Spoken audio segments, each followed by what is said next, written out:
Hello and welcome to this video in a series of videos looking at different parts of the face. This time we're going to look at the eye, and the eye is probably, of all the parts that we can think about when we think about the face, the nose, the mouth, the ears, is probably the most that can give some of the most interesting expressions, or has the most to express in the face. And so it's probably an important one to get your head around in terms of some of the shapes that are occurring, how light falls on those shapes, and some of the smaller detailed aspects that we need to become attuned to. If you haven't already, I would recommend watching a video that I've done on how light falls on a sphere, and it divided into the light and dark half, terminator, reflected lights, humps, lights, highlights, etc. Because it's good to have an understanding, particularly to do with the sphere when we're talking about the eye. Let's deal with a few aspects of what's going on with the shape of the eye. When we look at the eye, we're not just thinking about a circle, the iris, the pupil, etc. What you need to be thinking about is that we're dealing with a spherical shape, the eyeball, sitting in the centre of the eye socket. So in terms of, I'll say, those initial massings, like we've been looking at in previous videos and weeks, that when we're doing our broad light-dark masses, is that often that light-dark mass that occurs around the eye has a direct relationship to the shape of the eye socket. And that's usually a good place to start, is to think about massing that eye socket shape. Something broadly speaking like that would be, for instance, with my eye. We're just going to go out a little bit further, so we include then the brow up here.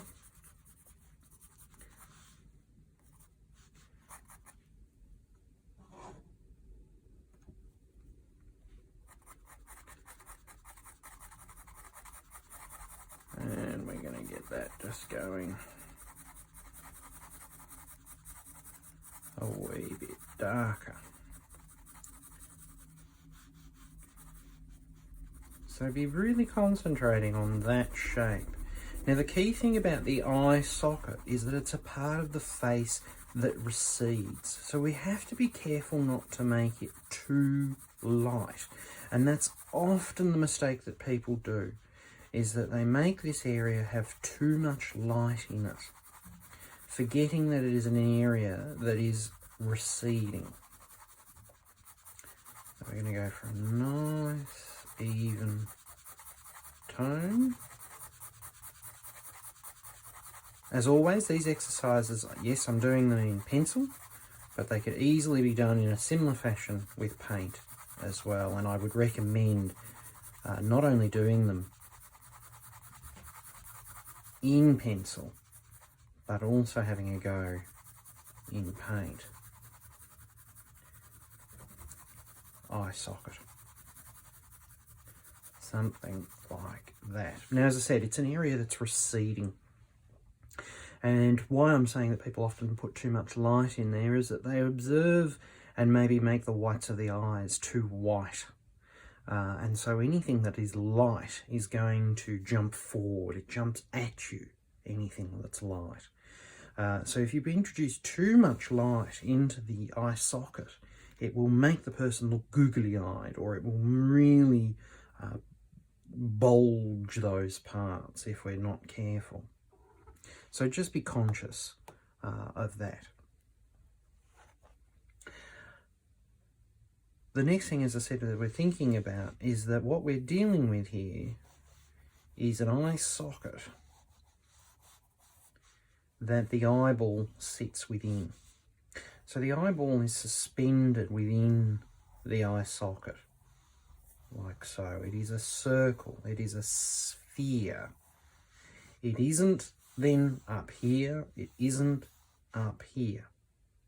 What happens when it moves is the muscles move it, and the iris moves up and down, left and right, but that sphere remains sitting there in the middle of the eye socket. So be aware and be remembering that.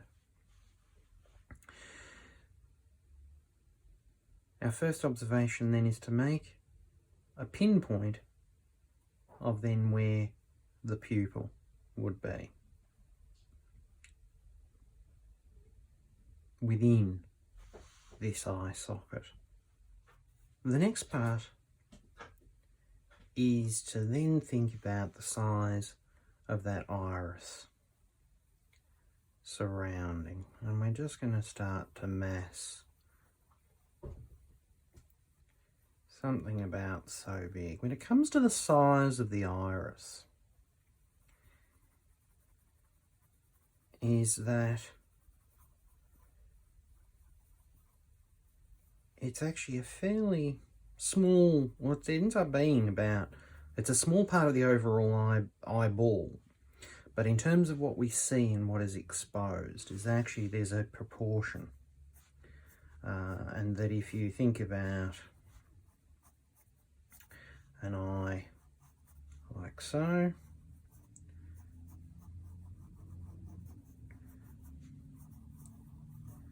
is that there, if we take that measurement and times it by 2, it actually gives us that whole width. So between the width of the exposed eye, the whites of the eye from there to there, is roughly 2 irises. So you can roughly say that there's always sort of a hole or an iris and then an iris to either side in terms of proportion.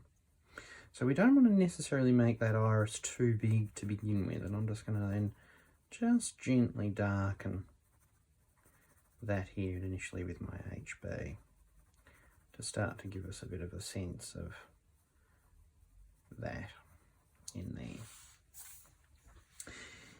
The next thing is to start to think about some of the shapes of the eyelids, and what we're wanting to observe is a couple of different angles. The first thing you have to observe is the angle that goes from where the tear duct is to the outer part of the eye, and that varies from person to person. Some people, again, as with all, it can be quite flat.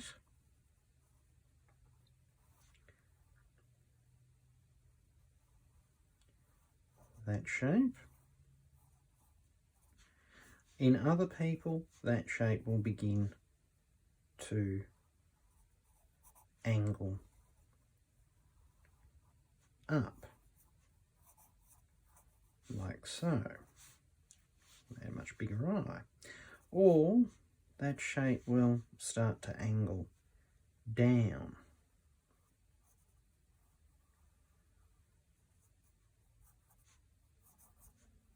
I'm being a bit dramatic with these, but it gives you a bit of an idea of what I'm talking about. So it's that angle through, or the axis of that angle, from the tear duct out to the outer edge of the exposed eye. That's our first thing, as I said, to observe. So, for instance, looking at mine goes up slightly like that.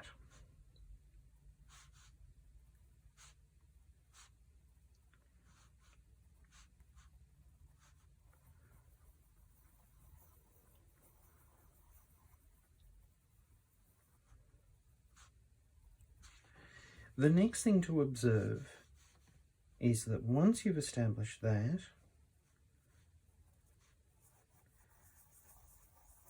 is the shapes of the eyelids, and that each eyelid has a peak. The upper eyelid tends to peak on the inner part of the eye, or the nose part closest to the nose, and the lower eyelid tends to peak in the outer part, away from the nose. This is because the muscles on the cheeks here and the muscles above the eyeball, how they pull the eyelids in those directions. That eyelid that way, that eyelid that way. So it tends to be a peak. They're not above one another, or they can be in some people closer to one above, but they do tend to be this way. And it's that observation of where they are. Some people out further, in further, some people closer, etc., etc. The interesting thing is that next fold, particularly in the upper eyelid, there is a fold of skin here that occurs, is to observe that fold and how it follows a similar pattern to that upper eyelid, like so. Okay. The last thing I want to talk about is how much, again, of the iris and the pupil is exposed. You don't want to be drawing a complete iris. That's only very particular types of eyes, when people are frightened or something like that. And even when someone's frightened, you still actually don't see necessarily the whole iris. What tends to happen is that the top lid will cut through quite a bit of the iris, and the bottom lid will either just touch or cut slightly. It changes from person to person. Some people it cuts more, cuts less, etc., etc. But it's that it always, that top lid will cut through the iris there at the top.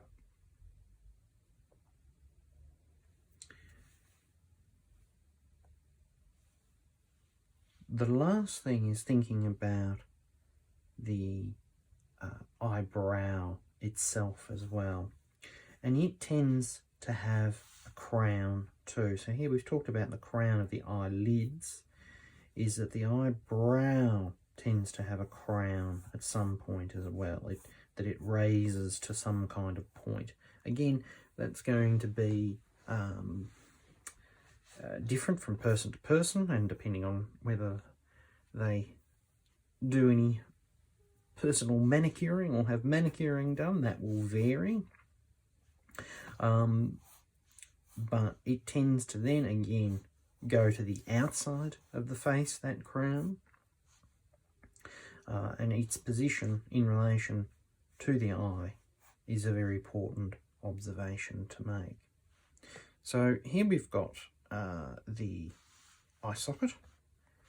I've positioned my iris and pupil. I've got a feeling for the outsides of my eyeball, or what's visible, and we're then going to just now start to feel around those shapes.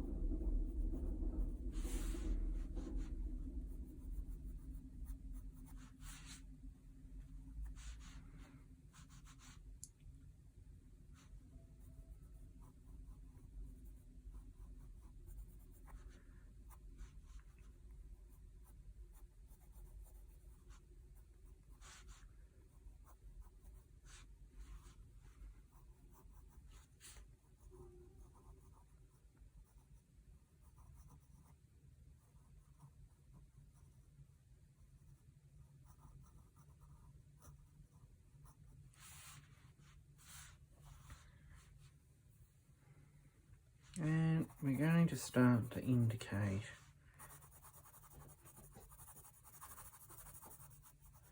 a bit of a dark in terms of a general shape of my eyebrow as well, and how it folds around and it has its crown a fair way out like so. The next thing to think about, as I said, is let's come back to this idea of what's going on in light on the sphere. Now, how we've been throwing 3/4 light onto our models, so that will be creating a light to dark pattern across the sphere like so, something like that. The thing we've got to think about is that, as I said before, is that the eyeball is receding into the skull. It's inwards. So what also starts to happen with this light is that the anatomy of your skull, the fact that your brow protrudes and that then your eye lids are working their way around, also then cause a pattern of dark to light this way as well.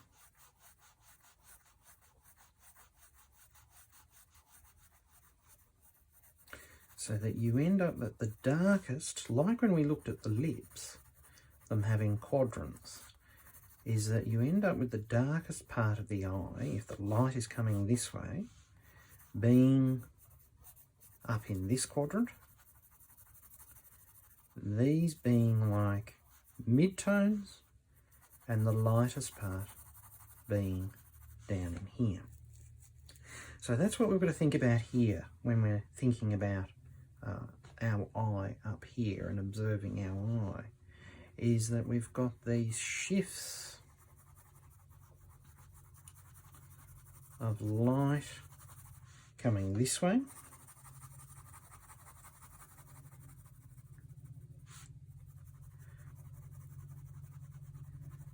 and that we need to darken into this part, as well as darkening up in there. And it also then starts to be how it shifts out into the rest of the eye socket as well.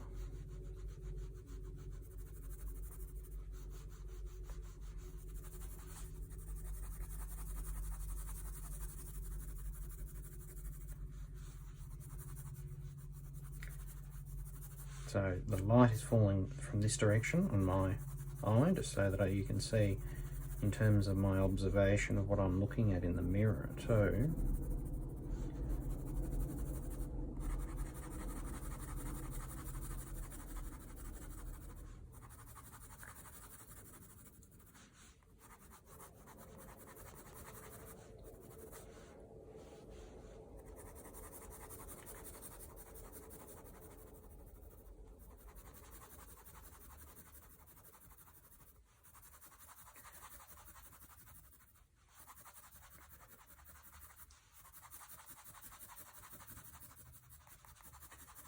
So far I've done this all with the HV too.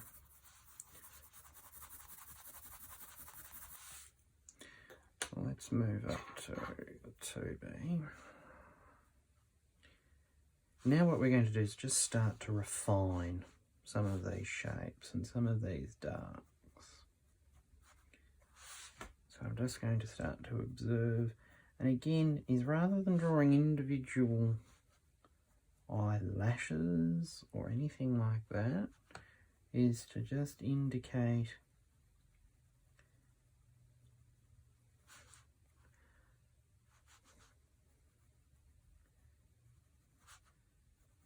a dark edge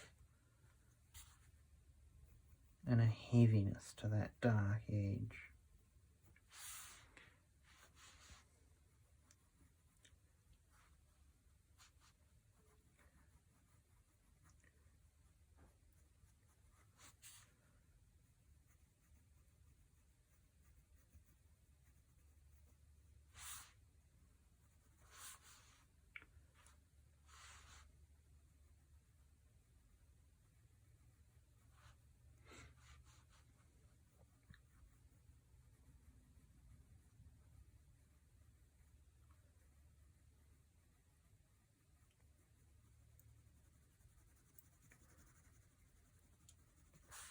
making sure that we're keeping that feeling of dark under each part. So we want to hood that eye and hood that, and darken up in that segment up in there, like so. Constantly thinking about this in terms of what I'm doing. And that the light again is coming from this way. So I'm thinking back to this all has to be of a similar darkness. And that all my shapes that I'm doing are influenced by that initial orbital or eye socket that we worked up to begin with.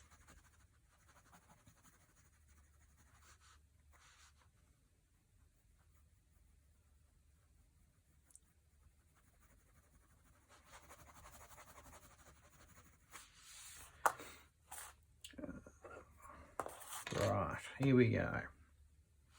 So, can't really see much of my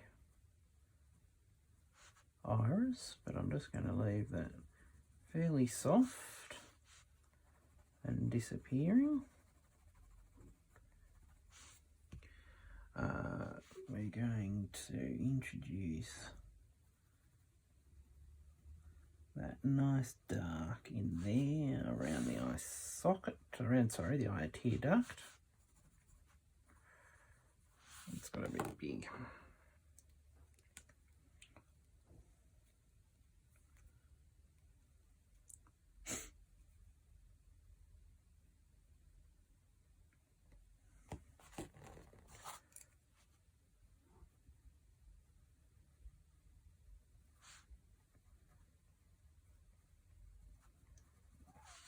That's better.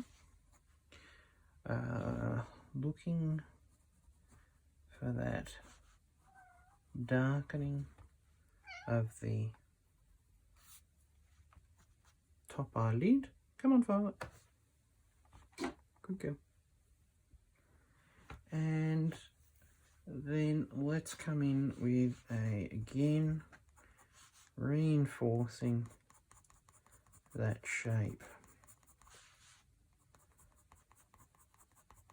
of the eyebrow, top and tailing those marks in the direction of my eyebrow.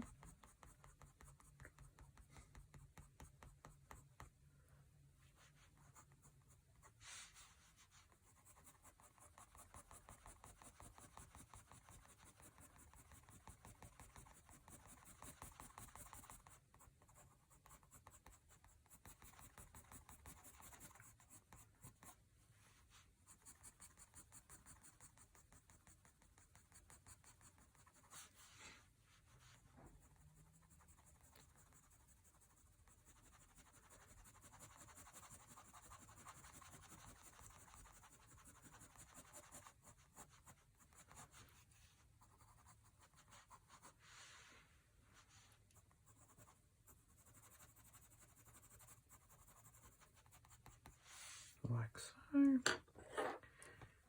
Let's come in now. This is now working with a 6B.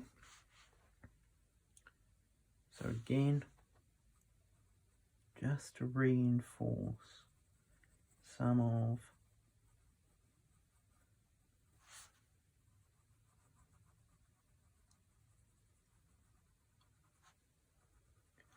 principally darkening up that eyelash line.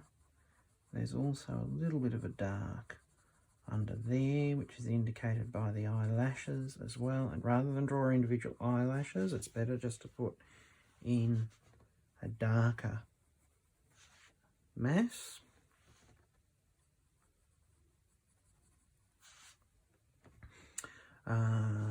observing any other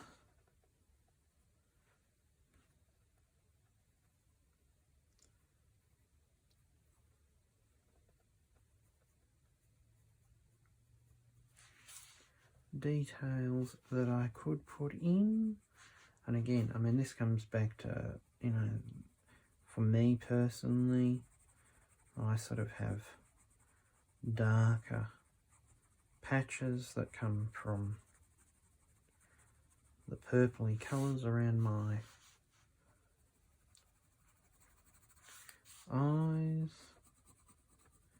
so that I can, and they do make, they're not so much for me shifts of colour, they are more shifts of tone because they are quite dark. But that's getting a bit dark out there. I'll just darken this up. So lessen the contrast.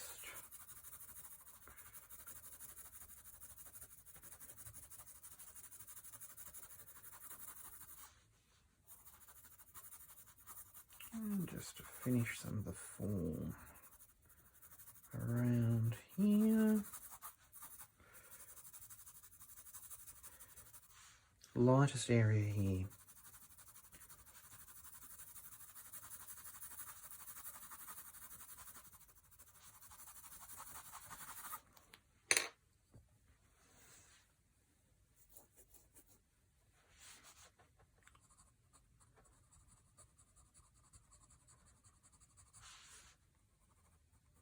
Dark under the eyebrow itself.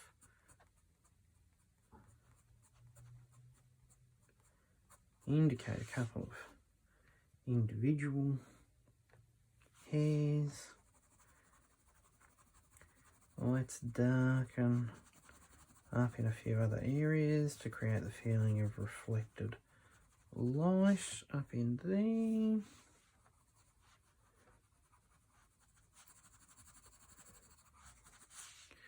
And now let's come in and take out some lights.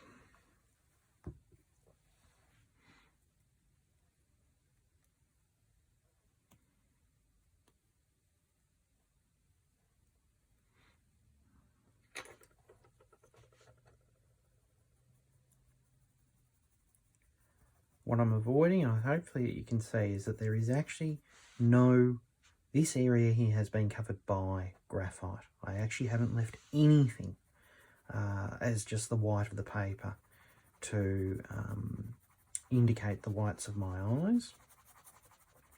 If you do that, you've got nowhere to go. You need to have something in there so that when you come in with your highlight, that you are able to get it in there and that it shines. The thing about the highlight is a good little trick, and you see a lot of painters and artists use this historically, is that there, I'll say, is our iris and our pupil, and that sometimes you will observe different shapes for those highlights, but the classic thing to do is actually to create it into a wedge and let the tip of that wedge touch the outside edge of the pupil and point towards the pupil. This is a little trick that then it's like a pointer that's pointing at that central part and most important part of the eye, so that when someone looks at it, or the viewer looks at it, or at your portrait, is that they're directed towards those eyes.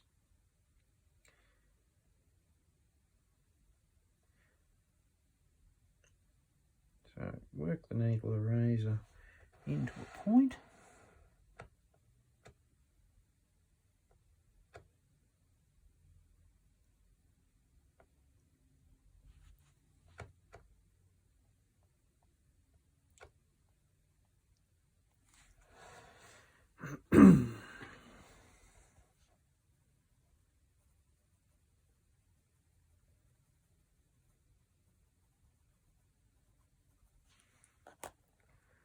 and take out that highlight.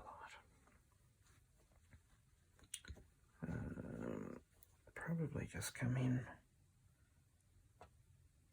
a little bit of 9B on that outside edge there, just to give that a little bit more of a darker edge.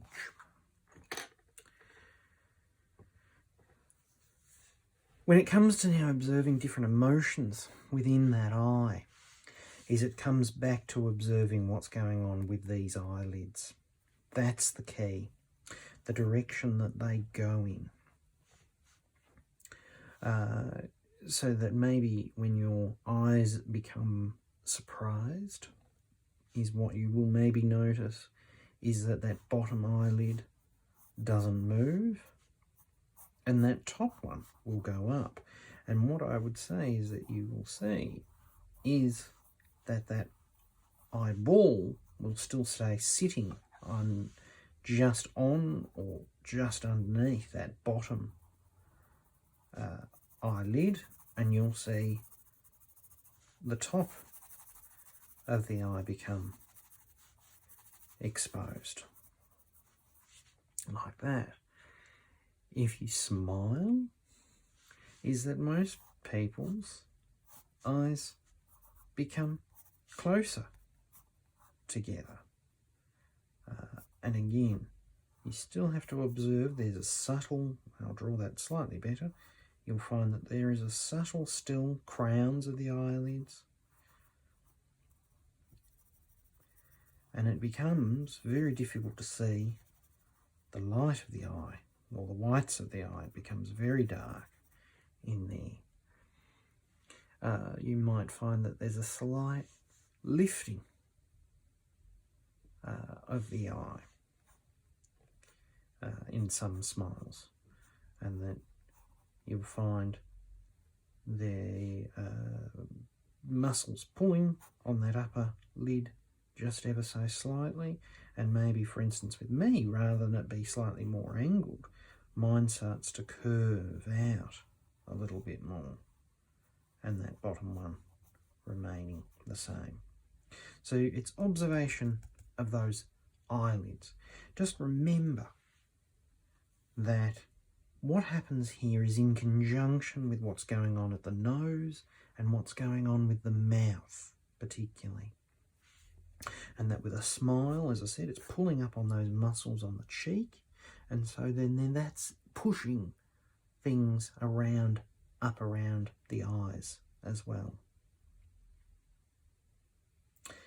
As always, try this looking at yourself in the mirror, but if preferably is always to be working from someone else in a live model.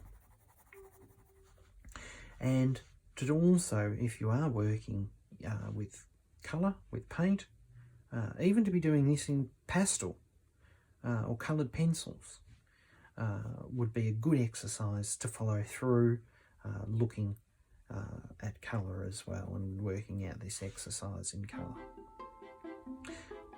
Good luck, as always. I look forward to seeing what you do.